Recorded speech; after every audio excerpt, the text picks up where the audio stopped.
깨끗하게 하시다, 이런 제목으로 하나님의 말씀을 나누도록 하겠습니다. 예수님께서는 15장에 들어서시면서 이런 말씀을 하셨어요. 내가 참 포도나무다, 내 아버지는 농부다, 너희는 가지다, 이런 말씀을 하셨습니다. 왜 굳이 참 포도나무라고 하셨느냐 하면, 우리가 붙어 있어서 열매를 맺을 수 있는 진리라는 의미입니다. 우리가 열매 맺기 위하여 우리 스스로에게 붙어 있어서는 아무런 하나님이 원하시는 열매를 맺을 수가 없죠. 거짓 포도나무가 무엇이었냐면 이스라엘 민족이었다고 그랬어요. 하나님이 구원해 내시고 은혜를 베푸셨는데 그들의 삶에 끊임없이 불평과 불만과 시기와 미움과 우상 숭배로 일관했던 그들의 삶, 그것은 그들이 하나님의 은혜를 받았음에도 불구하고 좋은 열매를 맺지 못하는 거짓 포도나무였다는 거죠. 만약에 사람이 그 거짓 포도나무에 붙어 있으면 진실한 하나님이 원하시는 열매를 맺을 수 없다는 거고요. 사실은 이 거짓 포도나무가 가리키는 것이 우리 인생들입니다. 우리가 참 잘하고 싶고 올바르게 살고 싶고 좋은 것들을 드러내고 싶은데 안 된다는 거예요.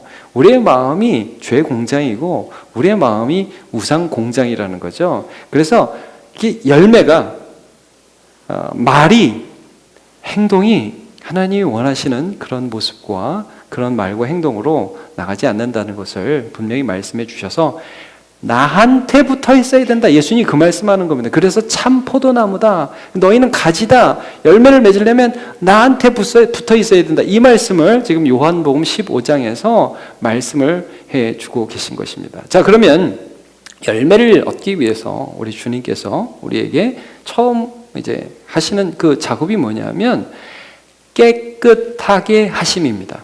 여러분 생각해 보세요. 열매를 맺으려고 그래요. 그러면 우리 생각에는 비료를 주고, 우리 생각에는 햇빛을 잘 이렇게 맞게 해주고, 뭐 비닐하우스 쳐서 온도 조절해주고, 이런 걸 생각할 수 있는데, 예수님은 가지치기를 연상시키시는 이 말씀, 깨끗하게 하심을 통해서, 즉 우리 안에 있는 죄의 문제를 다루어서 이 죄가 열매로 나타나지 않고 하나님의 은혜가 열매로 나타나야 함을 깨끗하게 하심이라는 단어로 설명해 주셨습니다. 2절과 3절을 보시면 이렇게 나와 있습니다. 무릇 내게 붙어 있어 열매를 맺지 아니하는 가지는 아버지께서 그것을 제거해 버리시되. 이게 사실은요, 깨끗하게 하신다는 것 똑같은 말입니다. 원어상은. 어쨌든 잘라버리신다 이거죠. 자, 이 부분은 6절에서 조금 이따 나중에 좀 설명하도록 하고요. 무릇 열매를 맺게 하는 가지는 그 더 열매를 맺게 하려 그것을 어떻게 하신다고요? 깨끗하게 하신다. 죄의 결과가 나타나지 않게 하기 위해서는 깨끗함이 필요하다. 3절, 너희는 내가 일러준 말로 이미 깨끗하였다. 여러분 깨끗함이 두 단계가 나오죠. 여기 두 단계가 나오면, 하나는 이미 깨끗하대요 우리가. 그리고 또 하나는 우리가 더 열매를 맺기 위해서 계속해서 깨끗하게 하신대요. 완성된 깨끗함이 나오고요, 계속해서 깨끗하게 해 주심이 나와요. 자, 이게 무슨 말이냐? 이 먼저 왜 깨끗함이 필요하냐면, 조금 전에 말씀드린 것처럼 우리는 죄의 열매를 거둘 수밖에 없는 사람이라고요. 본의 아니게 그렇게 하고 싶지 않지만 말에서 행동에서 우리의 속에 있는 것들이 밖에 나와요. 그래서 여러분, 예수님께서 거짓 선지자들에 대해서 그들이 뻔지르르한 말을 하고 별의별 이적을 다 행하고 사람들의 박수와 이목을 받을 때에 이런 말씀을 하셨어요. 마태복음 7장 18절. 좋은 나무가 나쁜 열매를 맺을 수 없고 못된 나무가 아름다운 열매를 맺을 수 없는 이런 말씀하세요. 나무가 좋은데 거기서 나쁜 열매가 나올 수 없고, 못된 나무에서 갑자기 좋은 열매가 나올 수가 없다. 19절, 아름다운 열매를 맺지 아니한 나무마다 지켜 불에 던져지느니라. 이러므로 그들의 열매로 그들을 알리라. 이런 말씀을 합니다. 여러분, 속에 막 미움이 다 가득한데 겉으로 사랑해 하고 거짓말을 잠깐은 할 수 있지만 그런 삶을 살아갈 수는 없는 거예요. 우리의 속에 뭐가 있느냐가 겉으로 나타나게 되죠. 예수님께서 그래서 우리의 속을 지금 고쳐야 된다는 말씀을 하는 거예요. 내가 나무가 되면, 이 죄된 내가 나무가 되면 이 죄악이 입으로 나오고 선지자들이 아무리 종교적인 위대한 업적을 쌓는다 할지라도 그들의 집에 가면 악한 게 막 나온단 말이에요. 더러운 게 막 나올 수밖에 없다는 거예요. 그들 일상생활에 가면 그들의 말과 행동의 열매들이 추한 것으로 드러날 수밖에 없다는 거예요. 이게 인간이라는 것을 말씀해 주고 있죠. 또 한 구절 보면 마태복음 12장 33절. 나무도 좋고 열매도 좋다 하든지 나무도 좋지 않고 열매도 좋지 않다 하든지 하라. 그 열매로 나무를 아느니라. 결국 우리는 열매를 보면서 나무를 판단할 수밖에 없잖아요. 이런 나무가 열리네. 아마 그 속에 좋은 게 있나 보지 하면서 알게 되죠. 여러분, 우리가 열매를 맺으려고 막 한다고 해서 그게 되는 게 아니에요. 내 속에 뭐가 있느냐가 중요한 거예요. 34절. 독사의 자식들아, 너희는 악하니 어떻게 선한 말을 할 수 있느냐? 이는 어디에요? 마음에 가득한 것을 입으로 말합니다. 여러분, 열매의 원인은 나무듯이 행동, 즉 말이나 우리가 하는 모든 행위의 원인은 어디에 있어요? 마음에 있어요. 마음. 그래서 여러분, 우리는 마음을 관리할 수 있어야 돼요. 자, 잠언 4장 23절에 이 말씀을 우리 한번 같이 읽어볼까요? 시작. 모든 지킬 만한 것 중에 더욱 내 마음을 지키라. 생명의 근원이 이에서 남이니라 말씀하고 있습니다. 마음을 지켜라. 왜? 이 마음에서 생명이 나서요. 여러분, 생명이 고통하는 고통하는 장소가 마음이에요. 마음이 가슴에 있는지 머리에 있는지 팔에 있는지 다리에 있는지 몰라요. 그러나 인격적으로 우리가 영적인 존재로 창조되어서요, 영이신 하나님과 우리가 교제하는 곳이 마음이에요. 이 마음에서 하나님과의 교제가 이루어질지 아니면 죄와의 교제가 이루어질지 마귀와의 교제가 이루어질지 우리가 지혜롭게 판단해야 돼요. 그러면서 이 마음을 악으로부터 지켜내는 것, 이것이 우리의 삶의 열매를 맺어낼 수 있는 비결이며 방법이라는 것을 말씀해 주고 있죠.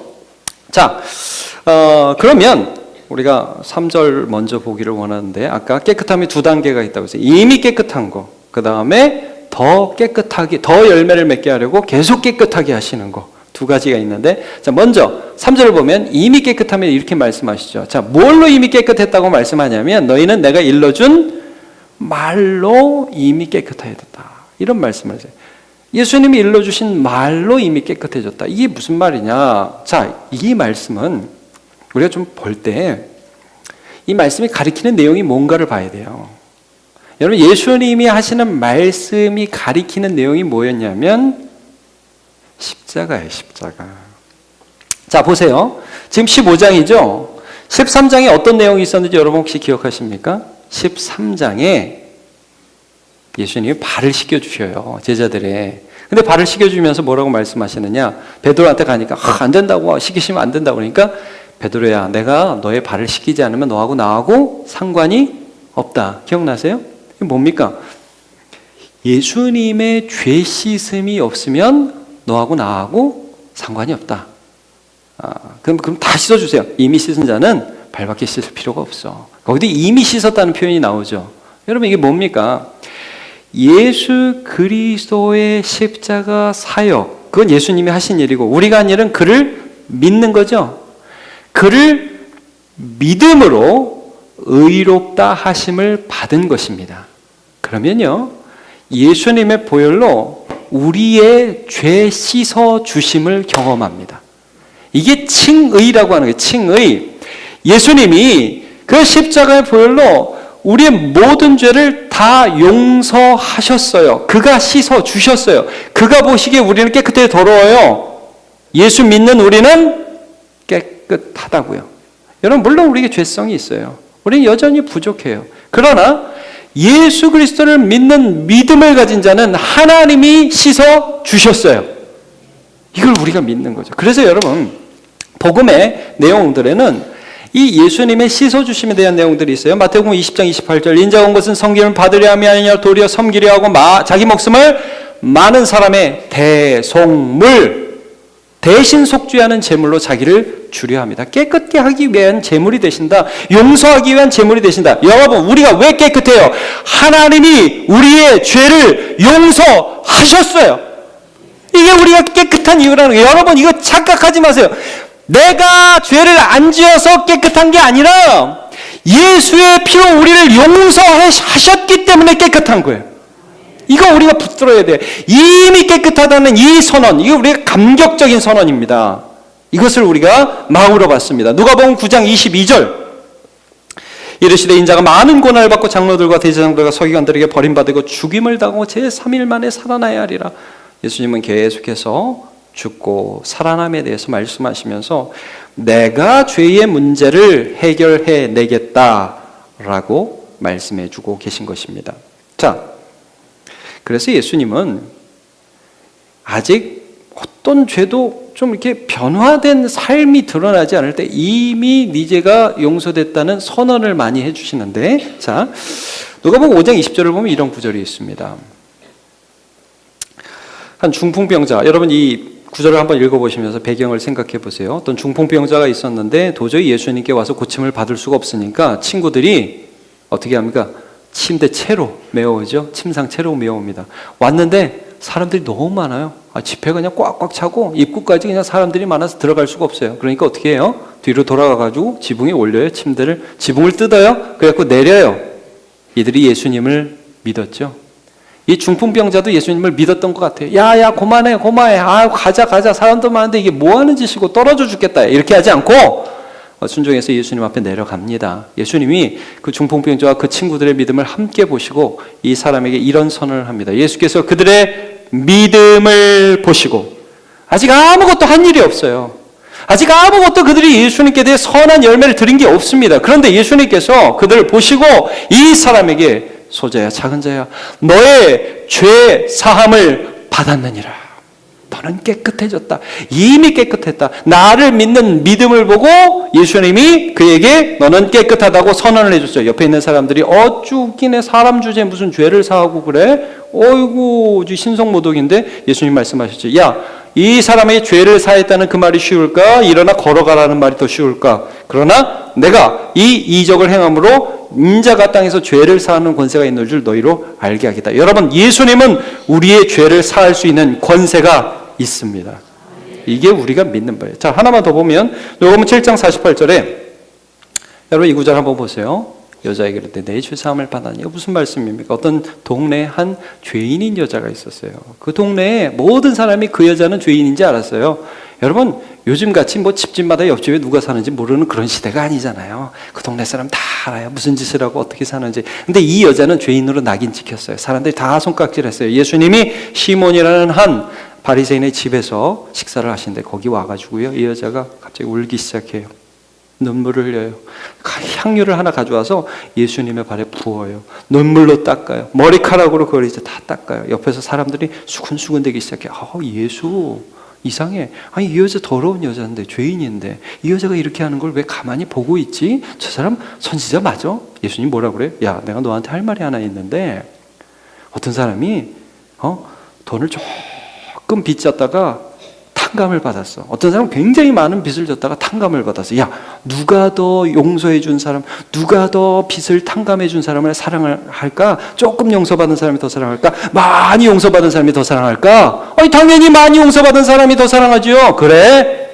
너는 내가 이 집에 들어올 때 그 흔한 감람류도 붙지 않았는데 이 여자는 눈물을 뿌리면서 향유컵을 부으면서 나를 맞아들였어. 이 여자는 많은 죄를 용서받았어. 그 말씀을 하시면서 이 말씀을 하셨죠. 다시 누가복음 7장 48절 이 여자에게 이르시되 내 죄사함을 받았느니라.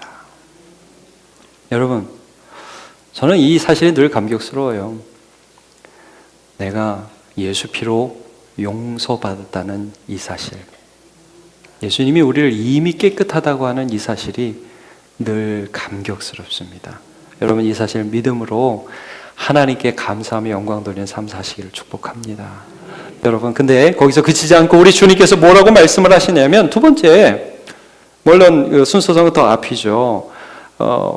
우리를 열매를 더 맺게 하려고 깨끗하게 하신다고, 계속 깨끗하게 하신다는 말씀을 하세요. 2절에 보면 무릇 열매를 맺는 가지는 더 열매를 맺게 하려 그것을 깨끗하게 하시느니라. 이것은 우리가 이제 성화라고 볼 수 있겠죠. 거룩하게 하시는 거예요. 그러니까 여러분 우리가 용서받아서 죄를 하나님이 다 없는 걸로 쳐준다. 근데 우리 속에 죄성은 있잖아요. 아직 죄는 있잖아요. 그래서 막 남이 밉기도 하고 정욕에 따라 살기도 하고 시기하고 질투하기도 하고 도둑질도 하고 뭐 여러 가지 일들을 우리가 하잖아요. 근데 이 죄, 우리 안에 있는 남아있는 죄성에 대해서 됐어. 내가 다 용서해 줬으니까 그렇게 살아. 그렇게 하지 않는다는 거죠. 예수님께서 우리 안에 성령, 예수의 영으로 거하시면서 그것들을 다루어 가신다는 거예요. 그래서 죄를 날마다 잘라내세요. 날마다 잘라내세요. 그 과정이 우리 안에 있다는 것을 말씀하고 있습니다. 여러분 2절에 앞부분에 이런 말씀이 있어요. 이거 안 하면 하나님 버리신다고요. 2절 앞부분에 보면 무릇 내게 붙어 있어 열매를 맺지 아니하는 가지. 주님께 형식적으로 붙어 있는데 그러나 열매를 맺지 않는 가지. 예를 들면 여러분 가룟 유다 같은 사람이 있을 수 있겠죠. 구약의 사울 왕 같은 사람이 있겠죠. 아버지께서 그것을 제거해 버리신다. 잘라 버리신다. 소금이 만일 그 맛을 잃으면 무엇으로 짜게 하리요. 후에는 아무 쓸데없어 다만 밖에 버려져 사람들에게 밟힐 뿐이니라. 이런 말씀과 같이 이렇게 될 것이다라고 말씀을 하고 있죠. 6절이 이것을 설명합니다. 사람이 내 안에 거하지 아니하면 가지처럼 밖에 버려져 마르나니 사람들이 그것을 모아다가 불에 던져 사르느니라. 무서운 말씀입니다. 그러나 여러분 우리가 진정 예수 안에 있고 예수님의 말씀이 우리 속에 있기 시작하면 그 말씀이 우리 안에 있는 죄와 충돌을 일으켜요. 막 밉다가도 이런 거죠. 저 사람 미워요. 꼴보기 싫어. 근데 주님 말씀이 생각이 나. 원수를 사랑하라고 그랬는데 이 발음이 이렇게 돼요. 원수를 사랑하라고 그랬는데 막 이렇게. 정말 주님 미치겠습니다. 이렇게 된단 말이에요. 이게 우리 속에 갈등이 일어난다고요. 성령의 소욕과 죄악의 소욕이, 육체의 소욕이 막 갈등이 일어나서 나 어떻게 살아야 되냐. 그래서 주님께 구하면서 점점 죄를 제거해 나가시는 하나님을 우리가 경험하게 되죠. 자, 예를 들어 보겠습니다. 요한복음 8장에 보면 간음하다가 현장에서 잡힌 여인 이야기 나오죠. 우리 지난주에 함께 살펴보았습니다. 그 여인이 이제 간음을 했단 말입니다. 죄 지은 거잖아요, 여러분. 어제 저희 딸이 간음이 뭐예요? 아빠? 물어보더라고요. 그래서 이건 부부관계의 약속 관계에서 벗어난 성적인 관계야. 제가 설명을 해줬어요. 아마 이 여인이 뭐 남편이 있었는지 혹은 뭐 남편이 있는 남자와 만났는지 그거는 모르겠어요. 하여튼 가늠한 여인이에요. 근데 여기 현장에서 잡혔어요. 근데 주변에 뚝 둘러싸서 자기를 돌로 치려 하던 그 사람들, 자기는 죽음의 공포를 그때 경험한 거 아니에요? 근데 그 사람들이 하나하나 다 떠나갔어요. 예수님과 홀로 남았습니다. 여러분 그때 예수님이 뭐라고 그러셨는지 혹시 아십니까? 그 여인에게? 중요한 말씀 두 문장이 나와요. 하나는 이거예요. 나도 너를 정죄하지 아니하노니 이 말씀을 하세요. 다시 말하면 너 나를 신뢰하고 너 나를 믿고 그러면 이제 내가 너 죄인이다. 너 지옥 가라. 너는 천국에서 멀어졌다. 이렇게 하지. 난 너를 정죄하지 않는다. 이 말씀을 하나 하세요. 그 다음에 두 번째 여러분 여기 이렇게 써있죠. 그 다음 두 번째 뭐라고 하셨어요? 가서 다시는 죄를 범하지 말라 그러셨죠. 근데 한번 생각해 보세요. 저 같으면 어떤 말을 할까? 저도 한번 생각해 봤어요. 어떤 사람이 죄를 지었어요. 저한테 와가지고 제가 막 그 상황을 잘 수습해서 이 고소하던 자들이 다 떠나고 그 사람하고 나만 남았어요. 죄송합니다. 제가 잘못했습니다. 다음부터 그러지 마. 괜찮아. 잘 살아. 뭐 이 정도로 했을 것 같아요. 근데 예수님은요. 따뜻했지만 단호했어요.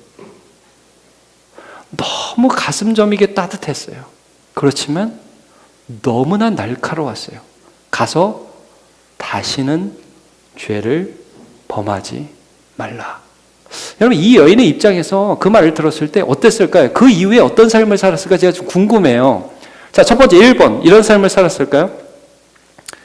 예수 선생님 고맙습니다. 제가 죽을 뻔했는데 이렇게 저를 구원해 주셔서 너무 고맙습니다. 근데요. 제가 남자랑 재미 보는 건 너무 좋아서 버릴 수가 없네요. 이번엔 땡큐. 그리고 다음부터는 그냥 살 테니까 우리 적절한 거리에서 좋은 아는 사이로 지내요. 안녕. 1번, 2번. 예수님 정말 고맙습니다. 나는 죽었다가 살아났습니다. 이렇게 저를 살려주셔서 감사합니다. 제가 이제 또 간음한다면 저는 인간도 아닙니다. 예수님 저한테 다시는 죄를 범하지 말라고 그랬는데 알겠어요. 저 이제 앞으로 그렇게 살고 있지 않습니다. 2번. 1번일까요? 2번일까요? 네, 심정적으로는 2번 같습니다. 그렇죠? 1번 같지는 않겠죠? 근데 여러분, 제가 그 다음도 한번 생각해 봤습니다. 이 여인이 이뻤는지 모르겠지만 한 2년, 3년, 4년, 5년 지났어요. 여인이 지나가는데 멋진 남자가 잘생긴, 누구라고 그럴까요?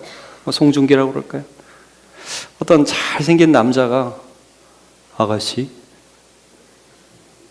아름다우시네요. 저랑 차나 한잔 할까요? 우리 같이 좋은 시간 좀 보내요. 가슴 떨릴까요? 옛날에 예수님이 가서 다시는 죄를 범하지 말라 그랬는데 너무 잘생긴 아저씨가 우리 권사님들 집사님도 혹시 지나가는 잘생긴 남자가 아가씨 그러면 가슴 떨리세요? 야, 내 얼굴을 보고 아가씨라고 부르냐? 여러분 어떻게 하시겠습니까? 저는 여러분 죄라는 게요 결심으로 끊을 수 있어요? 한번 물어볼게요. 여러분 죄가 결심으로 이길 수 있어요?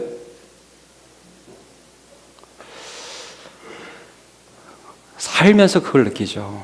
하나님, 저 앞으로 죄 안 지을게요. 하나님, 저 지켜봐 주세요. 하나님, 저 주님 사랑합니다. 저 이번 일주일 정말 주님 붙들고 정직하게 살아가겠습니다. 하나님, 저 봐주세요. 그렇게 한번 기도해 보셨어요? 그 기도 다 넘어갑니다. 우리의 결심과 우리의 의지가 내 죄성과 현실의 강함 앞에 다 넘어갑니다. 그러니까 저는 이 여인이 만약에 결심만 하고 떠났다면 다시 죄를 지었을 거라고 생각해요. 여러분 이런 예들이 교회사에 많습니다. 초대교회도요 음란한 사람들, 병에 걸리고 막 그랬던 사람들 와서 고침받고 나간 사람들 많아요. 근데 부흥사들이 그랬다고요. 가서 다시 죄를 짓지 말라고. 근데 가서 또 죄 짓다가 더 큰 것이 생기는 예들이 많이 있었다고 그래요. 여러분 우리의 힘으로 죄를 이길 수 있어요? 아니요. 그러니까 이 여인이 가늠하다가 현장에 잡혔다가 예수님의 말씀을 들은 이 여인이 그때 해야 할 일은 사실은 이거죠. 주님, 저 이제 주님 따르겠습니다. 이게 결론이 돼야 돼요, 여러분. 붙어있는 게 결론이 돼야 돼요. 여러분, 우리가 예수 믿죠? 오늘도 예배 나오셨죠? 말씀 들으시죠? 기도하죠? 그게 뭡니까? 하나님, 나의 힘과 나의 의지로는 할 수 없사오니 주님 내 속에서 역사하여 주옵소서. 이게 결론이 되는 거예요, 이게. 그래서 여러분, 아프고 죽을 것 같고 힘들고 낙심되고 절망이 돼도 오늘 교회 나오셨잖아요. 제가 하여튼 우리 성도들한테 맨날 제일 잘한 게 뭐냐면 예배 나와서 말씀 듣고 기도하기 힘들지만 기도하는 것. 아주 잘하신 일입니다. 왜? 나의 연약한 의지에 우리의 중심을 두지 않고 우리의 중심을 우리를 깨끗하게 해주시는 하나님께 두기 때문입니다. 자, 여러분 열왕기하 10장 16절을 보면 예후라는 사람이 한 말이 나오거든요. 제가 이것만 간단하게 설명을 하겠습니다. 예후라는 사람은 이스라엘에 그 굉장히 악한 왕 아합이라는 사람이 있었어요. 들어보셨어요? 이세벨이라는 사람이 또 아내였는데 나쁜 놈이었습니다.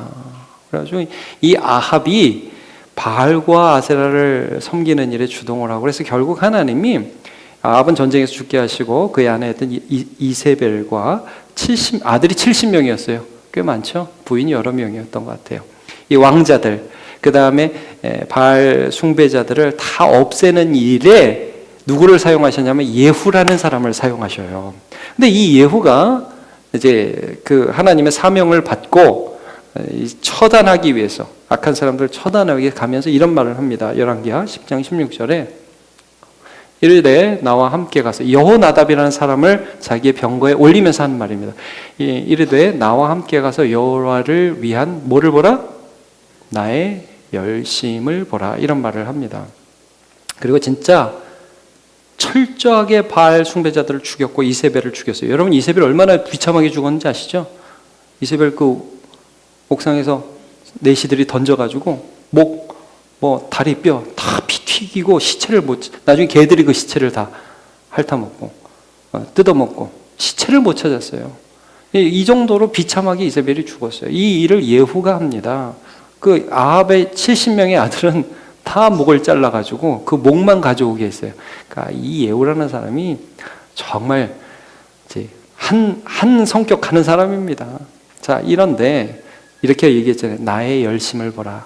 열심히 했어요. 근데 그렇게 열심히 하고 나서 나중에 어떻게 하는 줄 아십니까? 다 죽인 다음에 하나님을 섬긴 게 아니라 자기 왕국을 건설했어요. 그래서 그의 열조도 양곡과 똑같이 배달과 단에 금송아지를 세우고 우상 숭배하는 인생을 살았습니다. 이게 뭡니까, 여러분? 자기 열심으로 사는 사람은 자기 열심이 끝난 다음에 자기를 섬긴다니까요. 그러나 여러분, 하나님을 섬기는 자는 내 연약함을 알기 때문에 날마다 무릎 꿇습니다. 깨끗하게 해달라고 주님께 간구해요. 그리고 주님이 우리를 깨끗하게 해주세요. 여러분, 이거 믿으세요? 저는 이미 깨끗하게 해주신 걸 믿고 또 하나 이걸 믿어요. 우리 안에 죄성들이 올라오잖아요. 우리 안에 악한 것들이 올라오잖아요. 여러분, 이 죄의 실체를 보시기 바라요. 그리고 죄의 실체를 보면서 하나님의 말씀을 기억하고요, 그 말씀을 가지고 기도할 때마다 하나님께서 우리의 마음을 새롭게 해주세요. 저는 이걸 믿어요. 그리고 이걸 경험해요.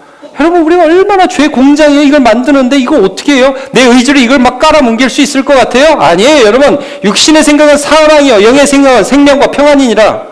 영을 따라 사는 자는 살 수 있는 거예요. 성령을 따라 기도하고 성령을 따라 말씀을 보는 사람들은 그 속에서 하나님이 나 같은 사람 안에 새로운 마음을 창조하시는 것을 경험합니다. 여러분, 주님께 붙어 있으세요. 자, 오늘 마지막으로 이 말씀 보겠습니다. 시편 51편 10절 같이 한번 읽어보죠. 시작. 하나님이여, 내 속에 정한 마음을 창조하시고 내 안에 정직한 영을 새롭게 하소서. 아멘. 우리를 깨끗게 하시고 새롭고 정결한 마음을 창조하시는 하나님을 의지하고 붙들고 그 하나님의 은혜 오늘도 맛보시는 저와 여러분 되기를 주님의 이름으로 축복합니다. 다 일어나서 찬양하겠습니다.